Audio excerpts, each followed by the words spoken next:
Hello दोस्तों, नमस्कार। कैसे हैं आप? उम्मीद है कि आप सब लोग एकदम मस्त होंगे। तो दोस्तों, स्वागत है आपका फिर से आपके अपने YouTube चैनल एम्बिशन क्लासेस 2019 में। तो दोस्तों, आज फिर हम क्लास 11 से पार्ट 3 चैप्टर 2 से स्ट्रक्चर ऑफ एटम से पार्ट 3 आगे लेके आने वाले हैं। दोस्तों, आज लेके आए थर्ड पार्ट। तो दोस्तों, बिल्कुल ध्यान से वीडियो को शुरू से लास्ट तक, स्टार्ट से एंड तक जरूर देखिएगा बिना स्किप किए, क्योंकि दोस्तों आज हम यहाँ पर सारा इंपॉर्टेंट पार्ट डिस्कस खत्म कर देंगे इस चैप्टर को। कल से हम लेके आएंगे पीरियोडिक क्लासिफिकेशन से। दोस्तों बिल्कुल बने रहिएगा हमारे साथ और एक एक टॉपिक पर ध्यान रखिएगा, क्योंकि यहाँ से ही आप लोगों को बहुत ही ज़्यादा इंपॉर्टेंट कुछ मिलने वाला है। बहुत ज़्यादा कुछ इंपॉर्टेंट पार्ट्स आता है दोस्तों, अगर कहा जाए तो यहाँ से ही एग्जाम में ज़्यादा क्वेश्चन पूछे जाते हैं। तो दोस्तों, छोटा सा हाईलाइट है, बिना टाइम गवाए स्टार्ट करते हैं आज का टॉपिक। दोस्तों, आज का टॉपिक हमारा रहने वाला है रूल्स। क्या रूल्स है दोस्तों? कुछ लॉज हैं। तो फर्स्ट ऑफ ऑल इसमें कहा जाए तो फर्स्ट ऑफ ऑल इसमें क्या आता है? पाउली एक्सक्लूजन प्रिंसिपल आता है। पाउली एक्सक्लूजन प्रिंसिपल, पहला प्रिंसिपल तो दोस्तों ये हो गया। दूसरे की बात करेंगे तो Heisenberg, HEISENBERG, Heisenberg uncertainty principle, uncertainty principle. तीसरे की बात करें तो दोस्तों इसमें बहुत ही इंपॉर्टेंट आता है हुंड रूल, हुंड रूल। और फोर्थ हमारा इसमें आता है ऑफ बाउ रूल, ऑफ बाउ रूल, ऑफ बाउ प्रिंसिपल भी बोलते हैं। दोस्तों आज हम इन्हीं के ऊपर डिस्कस करने वाले हैं, तो बिल्कुल वीडियो को एकदम लास्ट तक देखिएगा। और जिसने अभी तक प्लीज़ सब्सक्राइब नहीं किया, सब्सक्राइब जरूर कीजिएगा। वीडियो को लाइक शेयर कमेंट जरूर दीजिएगा। दोस्तों हमें अपना फीडबैक जरूर देते रहिएगा, ताकि दोस्तों हमें पता चलता रहे कि आप लोगों को क्लास कैसी लग रही है। कमेंट बॉक्स में जरूर आप अपना फीडबैक दीजिए, बताइए कि कैसी आपको क्लास लग रही है। दोस्तों ज़्यादा से ज़्यादा वीडियो को शेयर भी जरूर कीजिएगा। चलिए दोस्तों, बात करते हैं आज के टॉपिक्स के बारे में। सबसे पहले दोस्तों हम बात करेंगे Pauli exclusion principle. Pauli exclusion principle दोस्तों एक ऐसा प्रिंसिपल था जिसने किस पर फोकस किया है? जिसने फोकस किया है क्वांटम नंबर के ऊपर भी थोड़ा सा, और दूसरी बात किस पर फोकस किया है? ऑर्बिटल्स के ऊपर। ऑर्बिटल में इलेक्ट्रॉन कैसे होते हैं, कैसे नहीं होते। तो कहा जाए पाउली एक्सक्लूजन ने दो रूल्स दिए हैं, दो प्रिंसिपल दिए हैं। फर्स्ट दिया है क्वांटम नंबर से रिलेटेड। क्वांटम नंबर्स के मैंने दोस्तों एक वीडियो बना दी है, काफ़ी पहले की वीडियो पड़ी हुई है, आप उसको एक बार अच्छे से पढ़ लीजिएगा, आपका क्वांटम नंबर टॉपिक भी क्लियर हो जाएगा। दोस्तों सेकंड दोस्तों बनाया है कि number of electron in orbital, और ऑर्बिटल में इलेक्ट्रॉन के नंबर पर। तो दोस्तों इन्हीं पर आज हम डिस्कस करने वाले हैं, क्या होते हैं क्या नहीं होते। चलिए दोस्तों, सबसे पहले हम पहले लॉ के बारे में, पहले प्रिंसिपल के बारे में बात करते हैं। क्वांटम नंबर के ऊपर क्या लॉ दिया? इन्होंने कहा गया कि अगर दो इलेक्ट्रॉन्स हैं, माना E1 और E2 है, ओके, दो इलेक्ट्रॉन्स हैं, तो क्या होगा? इन दोनों इलेक्ट्रॉनों के लिए क्वांटम नंबर कितने होते हैं? 4 होते हैं। फर्स्ट ऑफ ऑल क्या होता है क्वांटम नंबर बताइए? प्रिंसिपल क्वांटम नंबर होता है। दूसरा क्या होता है? एजीमुथल क्वांटम नंबर होता है। तीसरा होता है हमारा मैग्नेटिक क्वांटम नंबर, और चौथा हमारा दोस्तों क्या होता है? एक होता है स्पिन क्वांटम नंबर। तो ये ध्यान से देखिएगा कि इसने पाउली ने पहला लॉ ये बताया कि दो इलेक्ट्रॉनों के लिए चारों क्वांटम संख्याओं की वैल्यू कभी भी सेम नहीं होती। दो इलेक्ट्रॉन्स हैं, एक इलेक्ट्रॉन ये है और एक इलेक्ट्रॉन ये है, इसके लिए चारों क्वांटम नंबर्स की वैल्यू डिफरेंट होंगी और इसके लिए डिफरेंट होंगी। हो सकता है मैक्सिमम कि 1 2 3 लॉ की तो क्या हो जाए? सेम हो जाए, परंतु दोस्तों फोर्थ वाले लॉ की क्या होगी? फोर्थ वाले क्वांटम नंबर्स क्या होगा? डिफरेंट होगा। इन दोनों इलेक्ट्रॉनों के मैक्सिमम कहा जाए तो 3 क्वांटम नंबर्स की वैल्यू सेम हो सकती है, परंतु फोर्थ वाले की तो क्या होगी? डिफरेंट ही होगी। क्या होगी? डिफरेंट ही होगी। तो ध्यान देखिएगा दोस्तों, हमेशा इन्होंने ये पहला ये बताया, note to electrons have same sets of all four quantum numbers, कि कभी भी दो इलेक्ट्रॉनों के लिए चारों क्वांटम नंबर सेम नहीं हो सकते। किसने बताया? पाउली ने बताया। ये तो किसके ऊपर था? इलेक्ट्रॉनों के क्वांटम नंबर्स के ऊपर था। क्या? कि no two electrons have all sets of four quantum number same, कभी भी दो इलेक्ट्रॉनों के चारों क्वांटम नंबर सेम इक्वल नहीं हो सकते, सेम नहीं हो सकते। पहला लॉ ये बताया। दूसरा किसके ऊपर था? ऑर्बिटल के ऊपर था। हमें अच्छी तरीके से पता है कि ये ऑर्बिटल है, पी ऑर्बिटल, मान लीजिए पी ऑर्बिटल है। इनमें क्या होते हैं? इलेक्ट्रॉन है, पहले क्लॉकवाइज भरेंगे फिर एंटी क्लॉकवाइज भरेंगे, समझ के चलिएगा। इन्होंने ये बताया, किसने? पाउली ने दूसरा लॉ ये बताया कि एक ऑर्बिटल के अंदर मैक्सिमम कितने इलेक्ट्रॉन्स रह सकते हैं? 2 इलेक्ट्रॉन्स रह सकते हैं। कितने रह सकते हैं? मैक्सिमम 2 इलेक्ट्रॉन्स रह सकते हैं। और 2 इलेक्ट्रॉन तो रहेंगे, बट कैसी स्पिन में रहेंगे? अपोजिट स्पिन के रहेंगे। क्लियर? ये बताया कि एक ऑर्बिटल के अंदर 2 इलेक्ट्रॉन्स रह सकते हैं, मैक्सिमम नंबर में 2 ही इलेक्ट्रॉन रह सकते हैं, 2 से ज़्यादा इलेक्ट्रॉन नहीं रह सकते। और दोनों इलेक्ट्रॉन्स कैसे होंगे? Opposite spin. Means an orbital maximum consists of only 2 electrons, these electrons have opposite spin। दो ही रहेंगे और दोनों की स्पिन क्या रहेगी?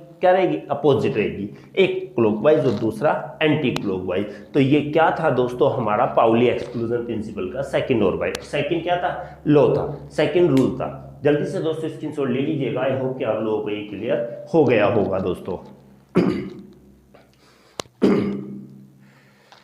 जल्दी से स्क्रीनशॉट ले लीजिएगा, क्योंकि दोस्तों दूसरे के बारे में बात करने वाले हैं, हाइजेनबर्ग अनसर्टेनिटी प्रिंसिपल के बारे में। क्लियर हो गया होगा दोस्तों। चलिए दोस्तों बात करेंगे अगले हाइजेनबर्ग अनसर्टेनिटी प्रिंसिपल के बारे में। दूसरा लॉ क्या कहता है? हाइजेनबर्ग अनसर्टेनिटी प्रिंसिपल क्या है इसका लॉ? ये इस पे इलेक्ट्रॉनों के किस पोजीशन और उसके मोमेंटम पर बेस्ड है दोस्तों। क्या? कि हमने कहा गया कोई भी इलेक्ट्रॉन है, क्या है? ये इलेक्ट्रॉन है कोई। अब इन्होंने कहा गया कि ये जब इलेक्ट्रॉन क्या करेगा, इसकी जो पोजीशन होगी और दूसरी बात क्या होगा? इसका मोमेंटम होगा। दोनों को एक साथ सेम टाइम में क्या कर सकते हैं? सेम टाइम में इसको क्या करना है? इन दोनों को सेम टाइम में डिटरमाइन करना क्या होता है? इम्पॉसिबल होता है। समझे नहीं आया? देखिए, इन्होंने कहा गया कि कोई भी इलेक्ट्रॉन के लिए किसी भी इलेक्ट्रॉन के कोई भी इलेक्ट्रॉन है, उसकी एग्जैक्ट पोजीशन को और एग्जैक्ट मोमेंटम को एक साथ डिटरमाइन करना इम्पॉसिबल होता है। कि कैसे? हमने कहा गया कि देखिए, अब इसको स्टेटमेंट कैसे लिखेंगे? स्टेटमेंट लिखेंगे, it is impossible to determine simultaneously. It is impossible to determine simultaneously the exact position, right? Exact position and exact momentum of an electron. Okay, तो यही बताया गया कि किसी भी इलेक्ट्रॉन की एग्जैक्ट पोजीशन को और एग्जैक्ट मोमेंटम को एक साथ डिटरमाइन करना इम्पॉसिबल होता है। ठीक है, ये किसने बताया? अनसर्टेनिटी प्रिंसिपल ने, हाइजेनबर्ग अनसर्टेनिटी प्रिंसिपल ने। और दूसरी बात ये भी बताई कि अगर हम सही लेते हैं, अगर पोजीशन को हम सही लें, पोजीशन को हम क्या लेते हैं? बिल्कुल कि सर्टेन लेते हैं, सर्टेनिटी लेंगे पोजीशन में, तो क्या हो जाएगा? मोमेंटम में अनसर्टेनिटी आ जाएगी। मोमेंटम में क्या आ जाएगी? अनसर्टेनिटी। और अगर हम पोजीशन को क्या लेते हैं?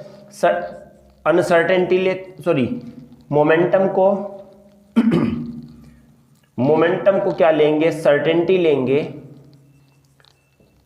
ठीक है, तो हमारी पोजीशन में क्या आ जाएगा? अनसर्टेनिटी आ जाएगी। क्या आ जाएगी? अनसर्टेनिटी आ जाएगी। समझ के चलिएगा दोस्तों, यही कहा गया कि अगर इसको हम सर्टेनिटी लेंगे पोजीशन को, तो मोमेंटम में अनसर्टेनिटी आ जाएगी। और मोमेंटम को सर्टेनिटी लेंगे तो पोजीशन में अनसर्टेनिटी आ जाएगी।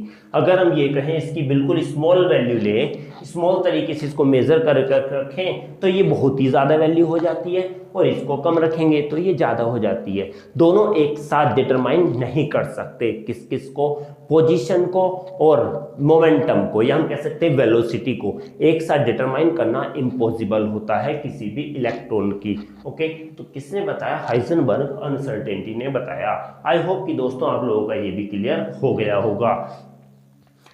जल्दी से दोस्तों स्क्रीनशॉट ले लीजिएगा। अगर दोस्तों आपको समझ में आ रहा है तो प्लीज़ चैनल को बहुत ही जल्दी ज़्यादा से ज़्यादा सब्सक्राइब कीजिए और शेयर बहुत ज़्यादा कीजिए। लाइक और कमेंट देना तो बिल्कुल भी ना भूलिए दोस्तों। लाइक करने में कुछ नहीं जाता है, एक थम्स अप तो देना होता है। ठीक है दोस्तों, जल्दी से कीजिएगा। आगे करते हैं अब हम दूसरा वाला हुंड रूल के बारे में।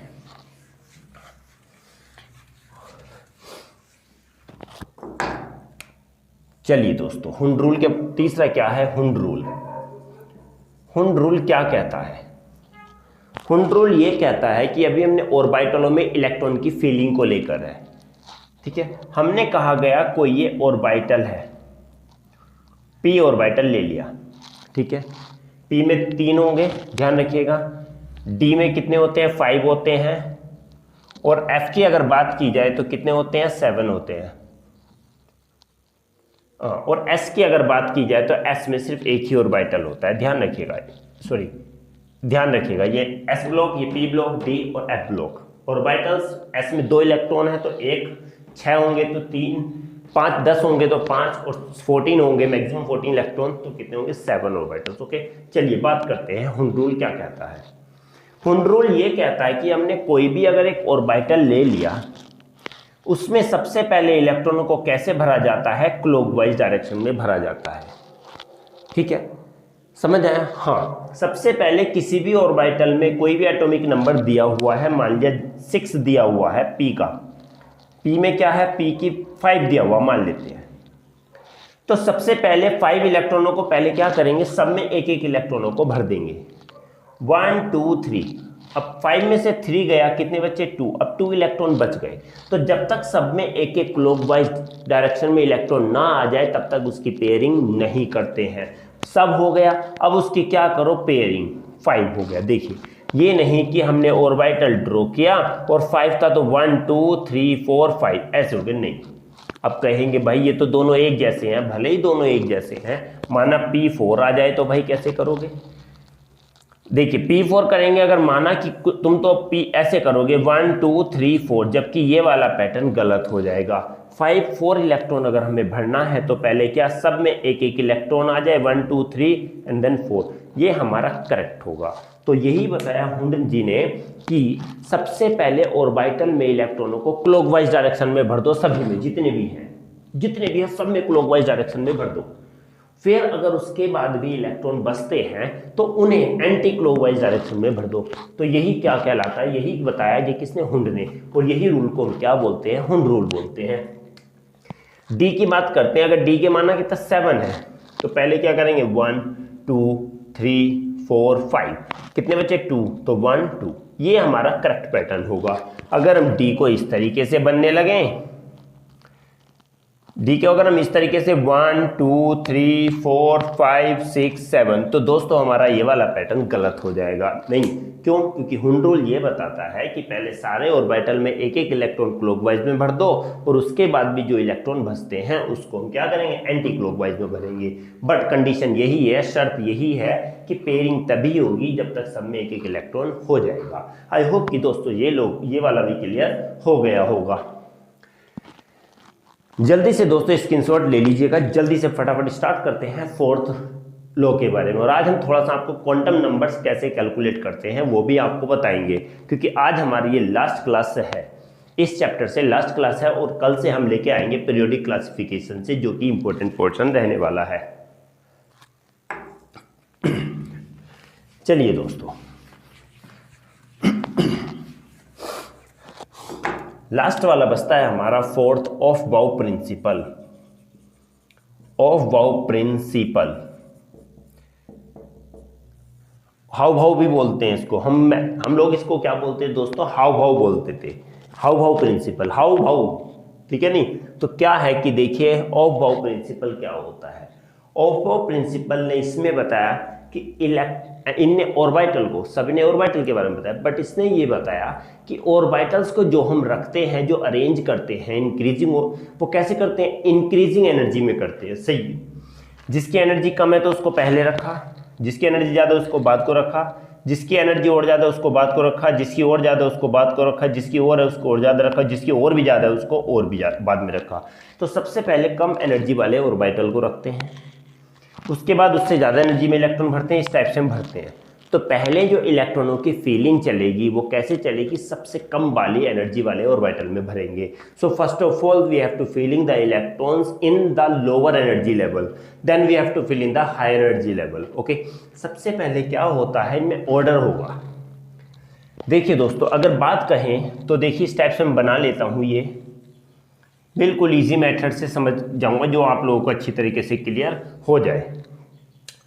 देखिए यहाँ पर लिखे 1s, एक छोड़ना है 2s, एक छोड़ना है 3s, एक छोड़ना है 4s, एक छोड़ना है 5s, एक छोड़ना है 6s, एक छोड़ना है 7s और एक छोड़ना है 8s। ठीक है, s 75 नहीं है दोस्तों, s है ये, क्लियर। 1 2 दो छोड़ना है, 1 2 छोड़ना, तीसरे ऑर्बिटल के सामने लिखो 2p, क्योंकि दोस्तों याद रखिएगा s ऑर्बिटल 1 से स्टार्ट होता है, p ऑर्बिटल 2 से स्टार्ट होता है, d ऑर्बिटल 3 से स्टार्ट होता है और f ऑर्बिटल 4 से स्टार्ट होता है। ये बात ध्यान रख के चलिएगा, अभी आप लोग क्लियर हो जाएगा सब। दो छोड़ा 2p, फिर इसी के सामने 3p, 4p, 5p, 6p और ये आ जाता है 7p। फिर से दो नीचे वाले यहाँ से छोड़ा, दो यहाँ छोड़े तब दो यहाँ छोड़े, यहाँ लिखेंगे 3d, 4d, 5d, 6d। फिर यहीं से दो छोड़ना है, फिर यहाँ लिखना है 4f और ये लिख देना है 5f। चलिए दोस्तों, अब ने कहा कि है क्या, तो हम इस टाइप से चलने वाले हैं, इसमें इस टाइप से चलेंगे, ठीक है, इस टाइप से चलेंगे, ध्यान रखिएगा। ओके, यस, इस टाइप से चल रहे हैं, बिल्कुल इस टाइप से चलेंगे, बिल्कुल एक एक पैटर्न का ध्यान रख के चलना है। चलिए, पहले इलेक्ट्रॉन जो भरे जाएंगे वो कहाँ पर स्टार्ट कीजिए, यहाँ से 1s में इलेक्ट्रॉन भरे जाएंगे, उसके बाद कहाँ भरे जाएंगे, 2s में भरे जाएंगे, फिर 2s के बाद चलते रहिए, 2s के बाद क्या आ गया 2p, 2p के बाद आ गया 3s, 3s के बाद चलते रहो 3p आ गया, 3p के बाद चलते रहो 4s आ गया, 4s के बाद चलते रहो 3d आ गया, समझ आ रहा है ना, 3d के बाद 4p, 4p के बाद आते रहिए, 4p के बाद 5s के बाद चलते रहिए 4d आ गया, 4d के बाद चलते रहिए 5p आ गया, 5p के बाद चलते रहिए 6x आ गया, 6s के बाद आ गया 4f के बाद क्या आ गया 5d के बाद क्या आ गया 6p के बाद क्या आ गया 7s। दोस्तों ऐसे ही कंटिन्यू ये चलता रहेगा। तो ये बताया पहले इलेक्ट्रॉन किस में भरेंगे, 1s, क्योंकि सबसे कम एनर्जी किस ऑर्बिटल की है, 1s की है, सबसे कम एनर्जी। क्योंकि दोस्तों जब हमें पता है कि ये क्या है, ये एटम है। ओके, जैसे हम यहाँ से न्यूक्लियस से दूर की ओर जाएंगे तो एनर्जी बढ़ती रहती है। इसके पास में जो होगा पहला ऑर्बिटल, फर्स्ट ऑर्बिटल, इसकी एनर्जी कम होगी, दूसरे वाले की ज़्यादा होगी, तीसरे वाले की और भी ज़्यादा होगी। तो जैसे हम न्यूक्लियस से बाहर सेल की ओर जाते हैं एनर्जी बढ़ती रहती है। ओके, एनर्जी क्या होगी, बढ़ती रहेगी, ध्यान रखना इसमें, एनर्जी बढ़ती रहेगी। ठीक, तो वही है कि सबसे 1s में एनर्जी कम होगी और जैसे हम इसमें चलते जा रहे हैं एनर्जी क्या हो रही है, इधर लिखेंगे इंक्रीज होती जा रही है। क्या हो रही है, इंक्रीज होती जा रही है। आई होप कि दोस्तों आप लोगों को ये भी क्लियर हुआ होगा, समझ आया ना, बिल्कुल समझ में आ जाना चाहिए दोस्तों। ओके, अगर हम इसमें सिंपल में लगाएं तो क्या लगा सकते हैं, 1s की ज़्यादा 2s की ज़्यादा 2p greater than 3s smaller than 3p smaller than 4s smaller than 3d smaller than 4p smaller than 5s smaller than 4d। अब दोस्तों कहेंगे कि भाई इतना सारा कैसे याद करेंगे इसको, तो दोस्तों इसके लिए सबसे इजी फॉर्मूला बता देता हूँ, सबसे इजी फॉर्मूला जो कि लाइफ टाइम आप कभी जिंदगी में नहीं भूलोगे। कैसे करना है देखिए दोस्तों, इसको मैं रफ कर देता हूँ, यहाँ लिख देता हूँ। देखिए पहले क्या आया है, एस आया है, ठीक है ना, क्या आया है एस, फिर पीएस, ठीक है ना, समझ के चलना, एस सबसे पहले क्या आया एस, फिर क्या आएगा पीएस, फिर PS, clear. S S P S P S, फिर क्या है D P S D P S, समझ के चलिएगा, D P S D P S, ध्यान रखिए बिल्कुल समझ के चल रहा है। फिर उसके बाद क्या आएगा F D P S F D P S F D P S F D P S F D P S, ये ध्यान रखना, आगे तक वह यही चलता रहेगा, D P S F D P S यही चलता रहेगा। सबसे पहले एस एस, उसके बाद पी एस, फिर पी एस, फिर डी पी एस ध्यान रखिएगा, एक बार एस एस आएगा, दो बार पी एस आएगा, दो बार ही डी पी एस आएगा, और उसके बाद सीधे क्या F D P S F D P S F D P S F D P S. समझ में आया? पक्का दोस्तों ये पैटर्न का ध्यान रखिएगा और लाइफ टाइम कभी भी नहीं भूल पाओगे। क्या पहले एस एस, फिर पी एस, फिर डी पी एस, एक बार एस एस, दो बार पी एस, दो बार डी पी एस, उसके बाद F D P S, last तक फिर एफ डी पी एस ही चलता रहेगा। अब कहेंगे भाई ये कैसे? अब सिंपल सा आप देखिए, सबसे पहले हमने ये कहा गया है कि यहाँ पर एस है, तो एस किसका होगा? 1 का एस होगा। चलिए 1 का एस आ गया, अब 1 का एस तो खत्म हो गया, तो किसका आएगा? 2 का एस आएगा ना, ये एस तो 2 का एस हो गया। पी 1 में तो पी नहीं होता, तो 2 का पी आएगा।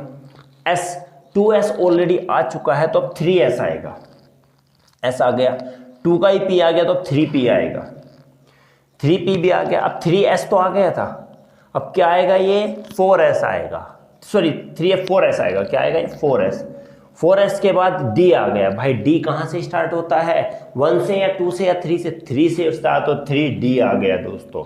p कौन सा p आएगा? क्योंकि ये कौन सा आ चुका था ऑलरेडी, किसका? 3p आ चुका था, तो यहाँ क्या आएगा? 4p।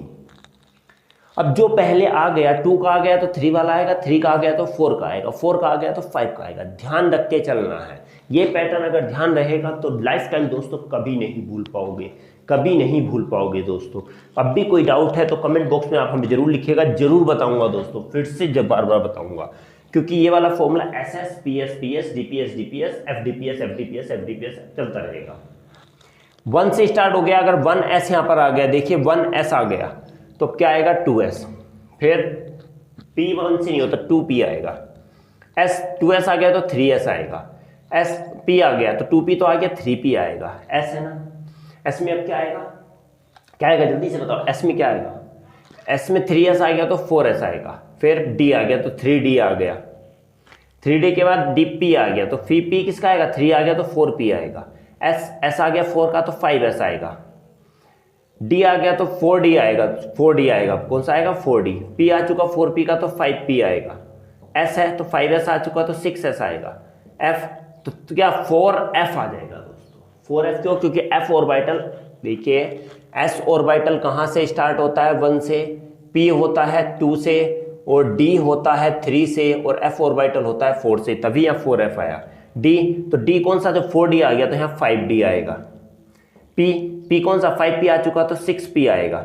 s 6s आ गया तो क्या आएगा? 7s। देखिए पैटर्न वैसे ही है क्या? 1s 2s 2p 3s 3p 4s 3d 4p 5s 4d 5p 6s 4f 5d 6p 7s, और ऐसे ही चलता रहेगा। देखिए s आ गया तो यहाँ क्या? 5f आ गया, ये क्या आ गया? 6d आ गया, ओके, p आ गया तो 7p आ गया, s है तो 8s आ गया।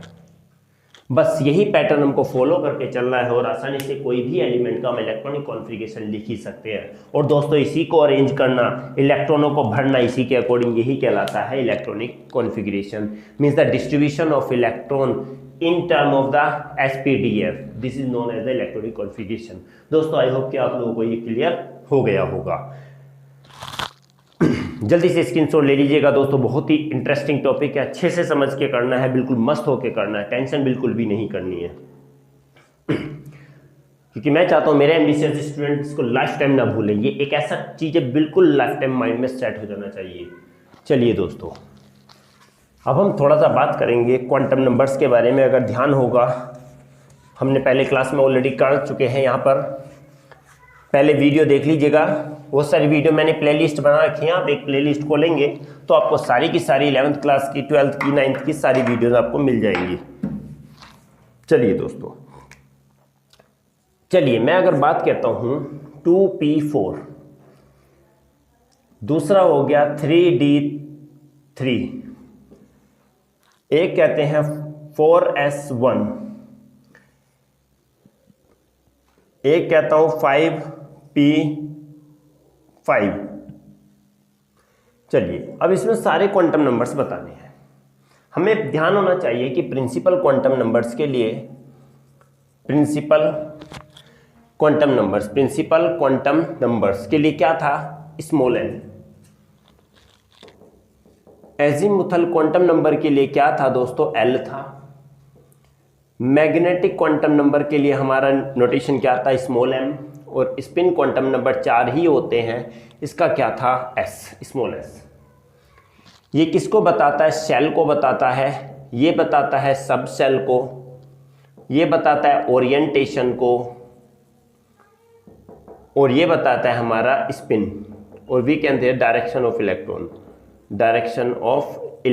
इलेक्ट्रॉन की डायरेक्शन को। सबसे पहले हम बात करते हैं n है, n क्या बताएगा, शेल को। अब शेल इसकी बात अगर आती है इस क्वेश्चन की, तो इसमें शेल कौन सा है, सेकंड है ना, जो नंबर लिखा होगा वही शेल होगा। तो यहां लिखेंगे, चलो बना देता हूं इस टाइप से मैं यहां पर, ताकि आसानी से हमें समझ में आ जाए।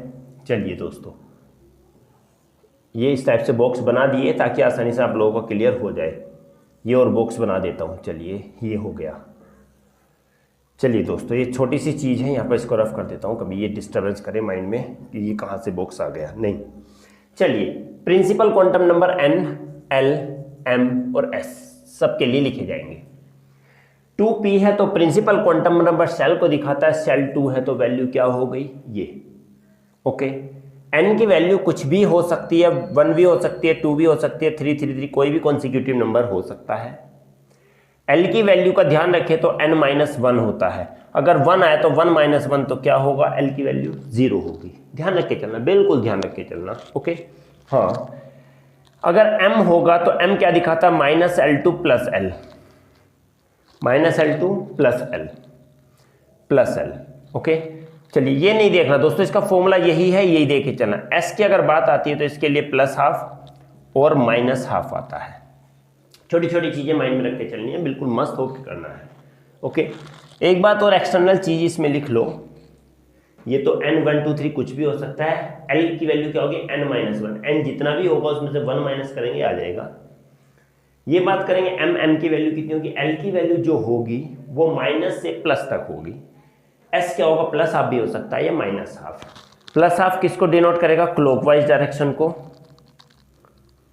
-½ किसको करेगा, एंटी क्लॉकवाइज डायरेक्शन को। ये हम पहले पढ़ चुके हैं, और मैं तभी बोलता हूं दोस्तों, एक बार वीडियो देख लीजिएगा मेरा, ठीक है। क्वांटम नंबर्स का वीडियो दिया हुआ है हमारे प्लेलिस्ट में, तो आप आसानी से वहां पर चेक कर सकते हैं, पढ़ सकते हैं आसानी के साथ। बहुत अच्छी वीडियो है दोस्तों, आसानी से समझ में आ जाएगा। तो एक और बात करिएगा, n = अगर क्या है, 0 है, सॉरी n = 0 तो नहीं होता, l = अगर 0 है तो यहां पर ऑर्बिटल कौन सा होगा, s होगा।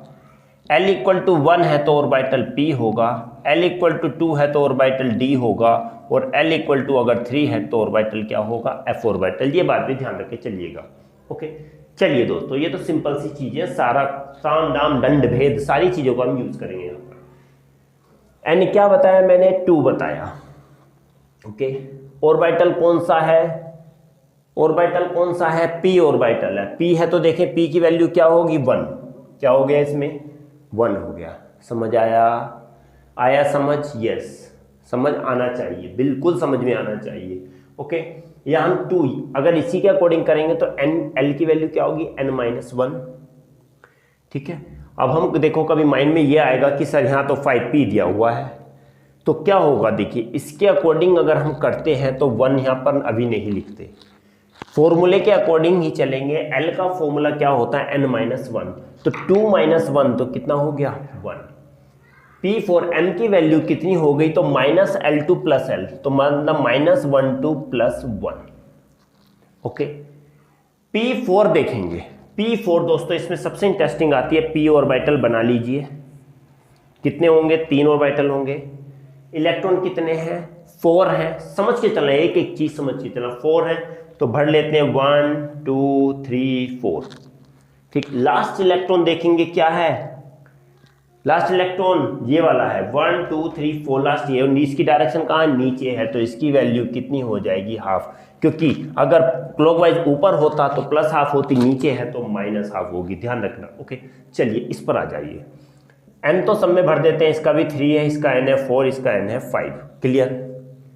बात करते हैं l की, तो l equal to n minus 1, तो कितना है इसका 3, 3 माइनस 1 इक्वल टू क्या आ गया 2 आ गया दोस्तों, क्या आ गया 2 आ गया। देखिए यहाँ भी चेक कर लेते हैं, d की वैल्यू 2, जरूरी नहीं 2 ही आए, कुछ भी आ सकती है, ध्यान रख के चलना। m की बात करते हैं, m 2 है तो यहाँ पर कितना हो गया -2 2 प्लस 2, ठीक, -2 2 प्लस 2। ये बात करेंगे इसकी वैल्यू क्या आएगी, तो चलिए फिर से बना दीजिए d ऑर्बिटल। बीच बीच में जहां लगता है कि हम मिस ना कर दे तो वहां पर क्या बना देना दोस्तों, ऑर्बिटल स्क्रीनशॉट लेते रहना। 3d ऑर्बिटल है, d में 3 है, 1 2 3 इलेक्ट्रॉन है, डायरेक्शन ऊपर है, ऊपर डायरेक्शन क्लॉकवाइज है, तो क्या होगा plus half. Clear, very good, शाबाश, समझ में आ जाना चाहिए। अब s है 4 है, क्या है 4 ऑर्बिटल है, 4s के 1 के पूछे 4 है, तो वही same n minus 1 is equal to 4 minus 1 equal to क्या 3, तो क्या लिख दिया हमने 3 लिख दिया। ओके 1 इलेक्ट्रॉन है तो लिखेंगे -3 2 प्लस 3, -3 2 प्लस 3, कहीं पे भी हो सकता है इलेक्ट्रॉन। s1 है, कितना है जी s1 है, तो 1 के लिए देखिए s ऑर्बिटल अगर हम ड्रॉ करते हैं तो एक ही होता है, s1 है तो ऊपर है तो प्लस हाफ होगा इसका। इसी के बेसिस पे बता रहा हूं दोस्तों, अगर वैसे करूंगा तो यहाँ पर क्या आ जाएगा, l की वैल्यू 0 आ जाएगी। अगर क्वेश्चन अगर ऐसे दिया होगा तो 4f वाला भरा जाएगा, ध्यान रख के चलना 4 है, बट इसके लिए वैल्यू ये आएगी, इस ऑर्बिटल के लिए वैल्यू ये आएगी, ठीक है, ध्यान रख के चलना। और अगर इससे करेंगे s ऑर्बिटल है तो s ऑर्बिटल में यहाँ पर क्या लिखेंगे 0 लिखेंगे, बट यहाँ पर हमें फॉर्मूले के अकॉर्डिंग लेके चलना है, वैसे ही लेके चलना है। 5 है तो ये हो गया p, 5 minus 1, l is equal to n minus 1 equal to 5 minus 1 equal to क्या आ गया 4, क्या आ गया जी यहाँ पर 4 आ गया, ठीक है। इसका करेंगे -4 टू प्लस 4 नहीं होगा। अब इसमें एक बात देखिएगा, p है, क्या ऑर्बिटल है p है, p ऑर्बिटल है तो भर दीजिए दोस्तों, इसको वैसे ही अकॉर्डिंग लेके चलना है, वैसे ही, ठीक है, समझ के चलेगा, वैसे ही लेके चले। 4s है तो इसका 0 हो गया, p है तो p के लिए क्या होती है 1 होता है, 1 हो गया।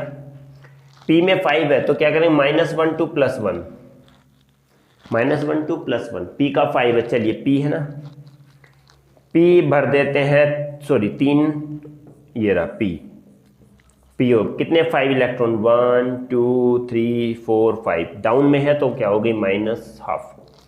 आई होप कि दोस्तों ये वाला पैटर्न भी आप लोगों का क्लियर हो गया होगा, समझ में आ गया होगा दोस्तों। ऐसा क्वेश्चन अगर आता है तो आसानी से हम कर सकते हैं। जल्दी से स्क्रीनशॉट ले लीजिएगा, क्योंकि अब हम दूसरा पैटर्न वाला बताते हैं, बताना कौन सा ऑर्बिटल होगा कौन सा नहीं होगा। चलिए दोस्तों, स्क्रीनशॉट ले लिया होगा, नहीं लिया तो वीडियो को पॉज करके भी दोस्तों ले सकते हैं screenshot.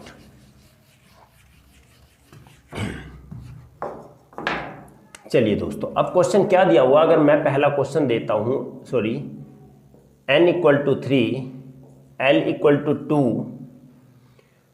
l equal to 2, m equal to 0 and s equal to -half. दूसरा क्वेश्चन दे दूं मैं, n equal to 3, n equal to 4, l equal to 2, m equal to -1 and s equal to +half. चलिए दोस्तों, इनके लिए ऑर्बिटल बताइए कौन कौन से होंगे। बिल्कुल ये पैटर्न आज क्लियर कर लो, क्योंकि यहाँ से आप लोगों का क्वेश्चन भी पूछा जाता है मैक्सिमम, और ये बहुत ही कॉम्प्लेक्स, बहुत ही अच्छा टॉपिक, इजी है। n है तो दोस्तों सबसे पहले 3 लिख दीजिए, l equal to 2, l equal to 2 है तो मैंने क्या बताया था, l की वैल्यू 0 होगी तो s ऑर्बिटल, l की वैल्यू 1 होगी तो p ऑर्बिटल, l की वैल्यू 2 होगी तो d ऑर्बिटल, l की वैल्यू 3 होगी तो f ऑर्बिटल। क्लियर। चलिए l की वैल्यू 2 है तो क्या है d ऑर्बिटल 3d, m की 0 है, अभी हमने क्या कहा था, l की वैल्यू 2 होगी तो m की वैल्यू क्या होती है, m की वैल्यू क्या होगी, क्या होगी -2 -1 0 +1 और +2, क्योंकि -2 से +2 तक बताई थी, ये बात ध्यान रखना इसमें। चलिए m की वैल्यू 0 है, मतलब इस वाले ऑर्बिटल की बात कर रहा है, 0 वाला ऑर्बिटल तो ये है, और -हाफ क्या दिया हो, -हाफ मतलब कि इलेक्ट्रॉन की डायरेक्शन नीचे को है, तो नीचे को इलेक्ट्रॉन यहाँ भर दीजिए, भाई नीचे को तभी तो आएगा जब सब में क्लॉकवाइज डायरेक्शन आ जाएगा इलेक्ट्रॉन, तभी तो इसमें एंटी क्लॉकवाइज भरेंगे, पक्का ना। नीचे को आ गया तो मतलब सब में एक एक इलेक्ट्रॉन होगा, और जब यहाँ नीचे को भरा हुआ तो नाइस सी बात है, यहाँ भी नीचे को भरे ही होंगे, कॉमन सेंस बात लगाइए। यहाँ पर नीचे को इलेक्ट्रॉन आ गया तो सब में एक एक इलेक्ट्रॉन तो क्लॉकवाइज में होंगे ही, तभी यहाँ नीचे को आया। चलो सब में लगा दिया। जब यहाँ नीचे को आ गया तो इससे पहले ऑर्बिटल में भी नीचे को इलेक्ट्रॉन होंगे ही, क्योंकि यहाँ ये नहीं कि पहले यहाँ से भरेंगे, नहीं, स्टार्टिंग से भरते हैं नीचे को भी। तो कितना हो गया, चलिए दोस्तों इसका इलेक्ट्रॉन गिन लेते हैं। 5 1 2 3 4 5 6 7 8, तो एक कितने इलेक्ट्रॉन है 8, 3d8 इसका क्या हो गया दोस्तों, आंसर आ गया। समझ आया, समझ में आना भी चाहिए दोस्तों। चलिए 4 है तो 4 लिख दीजिए, L की वैल्यू 2 है, L की वैल्यू यहाँ पर 2 नहीं लिखते दोस्तों, 1 लिखते हैं। चलिए L की वैल्यू 1 है, L की वैल्यू मतलब 4p हो गया, L की वैल्यू 1p, M -1 है। चलिए p ऑर्बिटल ये दिया हुआ है 0, ये हो गया -1 और +1, क्या होती है M की वैल्यू -1 to +1, -1 मतलब कि इस वाले ऑर्बिटल की बात कर रहे हैं, क्योंकि -1 है तो इस ऑर्बिटल की तो बात कर रहे हैं, s+½ है तो ऊपर की डायरेक्शन में है, खत्म, आगे नहीं होंगे ना। पहला इलेक्ट्रॉन इसमें भरेंगे, आगे नहीं भरेंगे। एंटी क्लॉकवाइज होता तो सब में भरते, क्लॉकवाइज है तो यहीं भरा जाएगा, आगे नहीं भरा जाएगा। तो कितना हो गया 4p1। क्लियर हुआ ना, समझ आया, समझ आ गया ना, बिल्कुल दोस्तों समझ में आना भी चाहिए। अगर मैं इसका ये वाला बनाता हूं तो देखिए सबसे पहले n की वैल्यू 4 यही रह जाएगी, p ऑर्बिटल किसका होता है 1 हो गया, p है तो क्या हो गया 1 हो गया, क्या है जी 1। देखिए l की वैल्यू 1, सॉरी p है तो क्या आएगा, l की वैल्यू तो n आ गई, l की वैल्यू p ऑर्बिटल है तो 1 हो गया, m की वैल्यू 1 ऑर्बिटल तो बना लो 1 इलेक्ट्रॉन भरा हुआ तो एक में ही भरा हुआ है, और किस क्या इसकी वैल्यू +½ है तो ऊपर है तो यहाँ p1, तो m = क्या आ गया -1 और s क्या आ गया +½ तो देखिए ये वैल्यू और ये वैल्यू दोनों सेम है। ऐसे ही हमारा कैलकुलेट होता है दोस्तों। आई होप कि ये वाला पोर्शन भी आप लोगों को समझ में आ गया होगा। दोस्तों आज के लिए बस इतना ही था, जल्दी से स्क्रीनशॉट ले लीजिएगा, और दोस्तों बने रहिएगा हमारे साथ, हमारे चैनल को सब्सक्राइब जरूर कीजिएगा, और वीडियो को लाइक शेयर कमेंट करना तो बिल्कुल भी ना भूलिएगा। तो दोस्तों मिलते हैं कल अगले चैप्टर के साथ, पीरियोडिक क्लासिफिकेशन ऑफ एलिमेंट। तो दोस्तों तब तक के लिए लेते हैं विदा, नमस्कार।